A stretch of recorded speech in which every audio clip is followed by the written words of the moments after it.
ഇന്ന് ഇന്ത്യയുടെ സ്വാതന്ത്ര്യ ദിനമാണ്. ഏവർക്കും സ്വാതന്ത്ര്യ ദിനാശംസകൾ. ജർമ്മനിയിലെ ബെർലിൻ മതിലിന്റെ പതനത്തെപ്പറ്റി നാം എല്ലാം കേട്ടിട്ടുണ്ടാകുമല്ലോ. ബെർലിൻ മതിലുകളെ ഉദാഹരണമാക്കി സ്വാതന്ത്ര്യത്തെ മതിലുകളുമായി ഉപമിച്ചുകൊണ്ട് ഫ്രാൻസിസ് പാപ്പ പറയുന്നത് ശ്രദ്ധേയമാണ്. ദീർഘമായ ഒരു പ്രക്രിയയാണ് ജർമ്മനിയിലെ ബെർലിൻ മതിലിന്റെ പതനത്തിൽ കലാശിച്ചത്. ഇത്രയധികം അറിയപ്പെടാത്തതെങ്കിലും ഇനിയും ധാരാളം മതിലുകൾ ലോകത്തെമ്പാടുമുണ്ട്.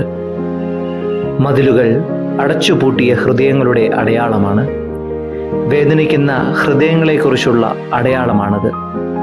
വേദനിക്കുന്ന ഒരു സഹോദരൻ അല്ലെങ്കിൽ മതിൽ താണ്ടാനാവാത്ത നിസ്സഹായായ ഒരു സഹോദരി അവിടെയുണ്ട്. വേർതിരിവിനെയും വിഭജനത്തെയുമാണ് മതിലുകൾ അടയാളപ്പെടുത്തുന്നത്. മാനവകുലത്തിന്റെ നല്ല ഭാവിക്ക് മതിലുകൾ നന്നല്ല.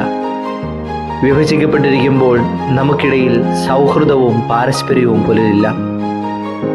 തൻ്റെ ചോരയാൽ സകലരെയും ഒരുമിച്ച് കൊണ്ടുവന്ന യേശുവിനെയാണ് നമ്മൾ പിൻചെല്ലേണ്ടത്. മതിലുകൾ എപ്പോഴും ഭൗതികമായി കൊള്ളണമെന്നില്ല.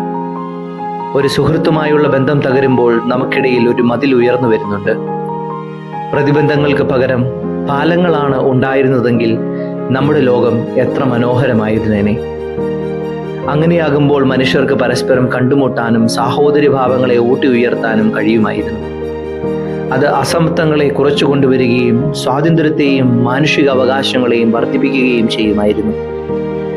എവിടെയെല്ലാം മതിലുകൾ ഉയർന്നു വരുന്നുവോ അവിടെയെല്ലാം അധോലോക മാഫിയകൾ പിടിമുറുക്കാൻ തുടങ്ങും.